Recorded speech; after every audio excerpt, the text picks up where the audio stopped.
Universitas Diponegoro atau Undip merupakan sebuah perguruan tinggi negeri berada di kota Semarang, Jawa Tengah, Indonesia yang mengembangkan potensi dalam bidang ilmu pengetahuan, teknologi, dan seni. Misi Universitas Diponegoro yakni menjadi universitas yang unggul di tahun 2021 dalam mengimplementasikan ilmu pengetahuan yang sudah didapat selama di bangku perkuliahan, maka diwujudkan dalam kegiatan kuliah kerja nyata atau KKN. Kuliah kerja nyata atau KKN merupakan salah satu mata kuliah dengan tujuan utama untuk memberikan pengalaman pengabdian dan pemberdayaan masyarakat kepada mahasiswa. Kegiatan KKN ini dilaksanakan dari tanggal 30 Juni sampai 12 Agustus 2021.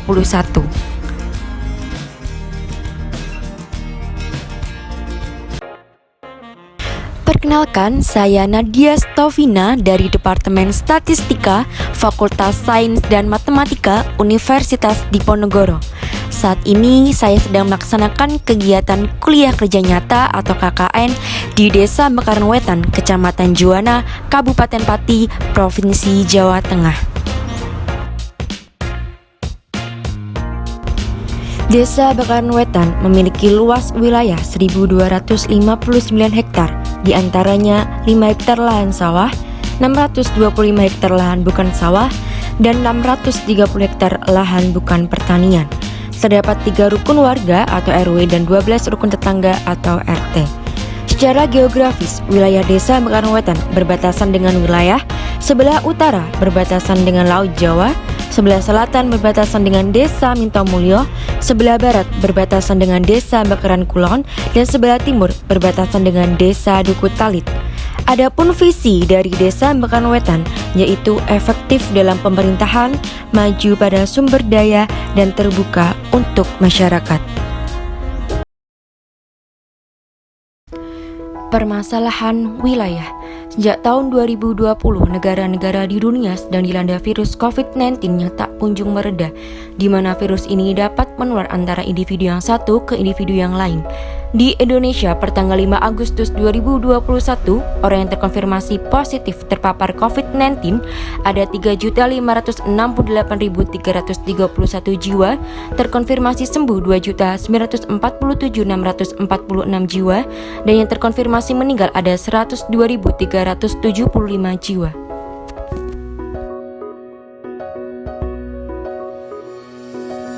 Sedangkan di Jawa Tengah pertanggal 5 Agustus 2021 terkonfirmasi dirawat 32.864 jiwa, terkonfirmasi sembuh 344.225 jiwa, dan yang terkonfirmasi meninggal sejumlah 25.002 jiwa. Jadi total terkonfirmasi di Jawa Tengah yaitu 402.091 jiwa. Di Kabupaten Pati sendiri, pertanggal 6 Agustus 2021 mencapai 9.002 kasus, di mana 59 jiwa terkonfirmasi dirawat, 4.527 jiwa terkonfirmasi sembuh, dan 921 jiwa terkonfirmasi meninggal. Munculnya berbagai permasalahan yang menjadi hambatan dalam pertumbuhan atau perkembangan sebuah desa, yakni yang pertama, kurangnya kesadaran masyarakat dalam menerapkan protokol kesehatan seperti memakai masker, menjaga jarak minimal 1 meter, dan lain-lain di kondisi pandemi COVID-19 seperti saat ini yang terus mengalami peningkatan secara signifikan, dan masih abainya masyarakat terhadap COVID-19 itu sendiri, entah dari segi penyebarannya, penularannya, gejalanya, sampai dampak terparah dari COVID-19.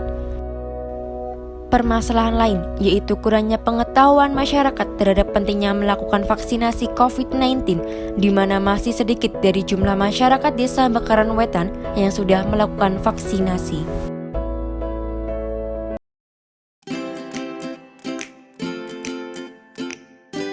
Maju mundurnya suatu desa tergantung pada potensi yang dimiliki oleh desa tersebut.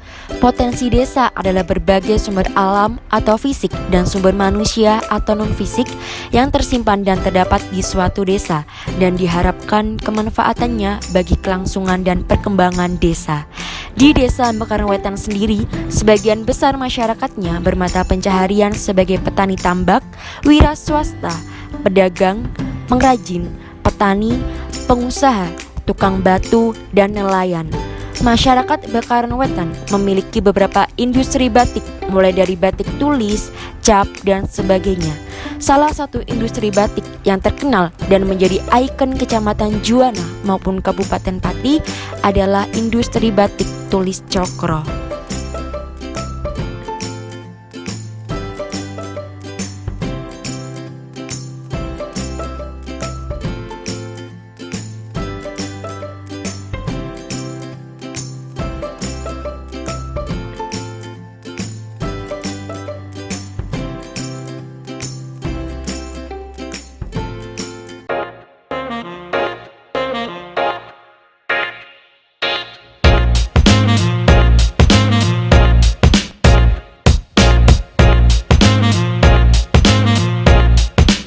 Pelatihan pembuatan infografis aplikasi Canva di Google Chrome, Mozilla Firefox, atau Microsoft Edge.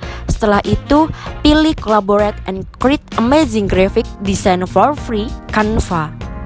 Dalam kotak pencarian ketikkan infografis COVID-19 karena kita akan membuat infografis terkait dengan COVID-19 atau sesuaikan dengan kebutuhan kalian. Setelah itu akan muncul beberapa template, lalu pilih template sesuai dengan keinginan kalian. Di pojok kiri ada beberapa menu, contohnya template, elemen. Elemen ini digunakan untuk menambahkan icon-icon yang diinginkan, misalkan mau ada dekorasi daun, dokter, dan lain-lain. Ada juga menu unggahan di sini untuk menambahkan foto yang sudah kita siapkan sebelumnya. Nanti tinggal diunggah dulu ke Canva dengan cara pilih perangkat dan cari foto yang akan kita gunakan. Tersimpan di folder apa, kemudian klik open. Ada foto juga, ada teks untuk menambahkan tulisan, ada juga teks untuk menambahkan tulisan, atau di sini tuh banyak banget ya jenis fontnya. Ada gaya juga, latar belakang atau background. Jika sudah, langsung saja membuat infografis sesuai dengan keinginan kalian. Misalnya kita tuliskan judul vaksinasi COVID-19 untuk nyawa Indonesia. Kita atur ukuran fontnya biar pas dan pilih warna yang sekiranya bisa dibaca. Tambahkan juga gambar atau foto untuk kelihatan lebih menarik. Gambarnya harus sesuai dengan isi konteks apa yang akan kita tuangkan dalam infografis tersebut. Untuk isi yang sudah ada di templatenya boleh dihapus atau diganti sesuai dengan selera kalian. Mau isinya saja yang diubah juga tidak apa-apa, biar lebih mempersingkat waktu.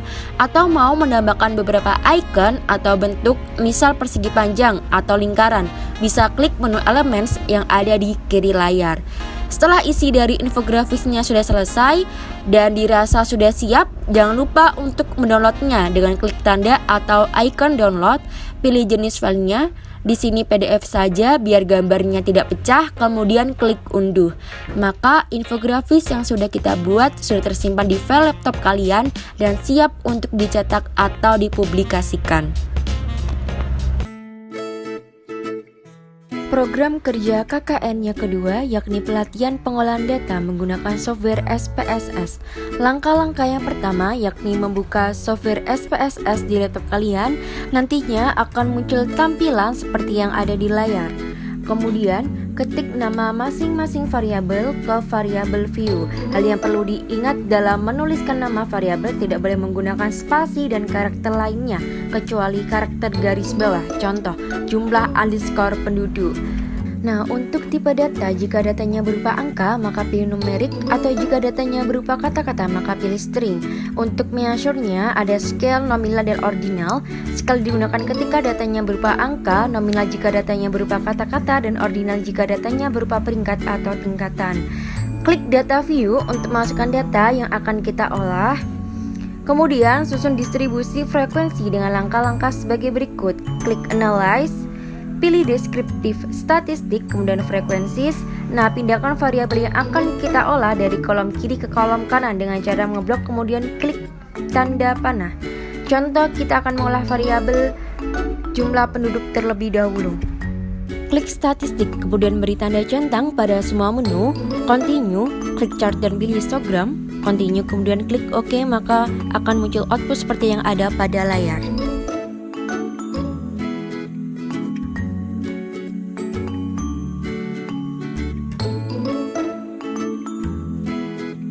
Contoh interpretasi pada output tabel statistik ada N besar atau jumlah data yang valid adalah 21 buah, sedangkan data yang hilang atau missing adalah 0. Ini artinya semua data bisa diproses.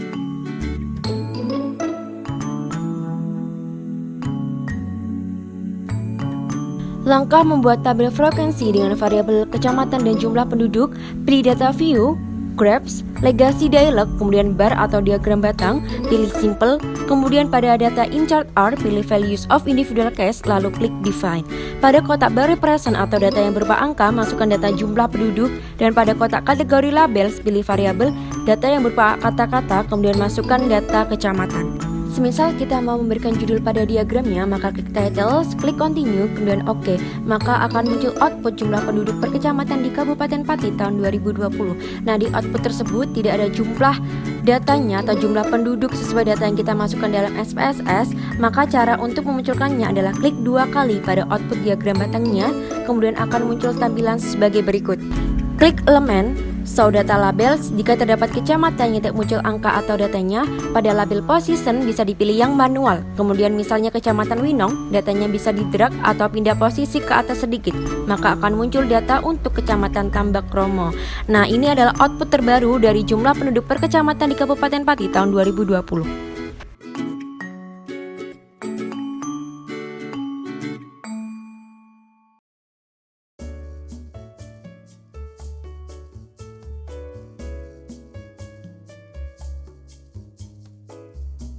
Ya, kami mewakili pemerintah desa dan masyarakat seluruh Prasetan. Kami terima kasih banyak sampean berempat sudah melakukan KKN di sini. Saya kira terkait program-program yang sampean semua lakukan, insya Allah bermanfaat, karena kemarin pelatihan-pelatihan itu kan memang ada ilmu yang akhirnya bisa didapatkan oleh para peserta, entah itu kemarin itu yang banyak ibu-ibu, terus yang sama teman-teman Karang Taruna, terus sama perangkat ya. Saya kira itu bagus dan sangat bermanfaat. Ya, kalau kesannya ya karena dalam rangka COVID ya, jadi segala kegiatan ya terbatas, tapi nggak masalah. Harapan kami ke depan sampean berempat, kalau yang berdua ini kan warga kita, kalau yang berdua kan bukan orang sini ya, ke depan memang pesan kita jangan sampai putus silaturahminya dengan kita pemerintah desa. Harapan kita ke depan ya tetap terjalin silaturahmi.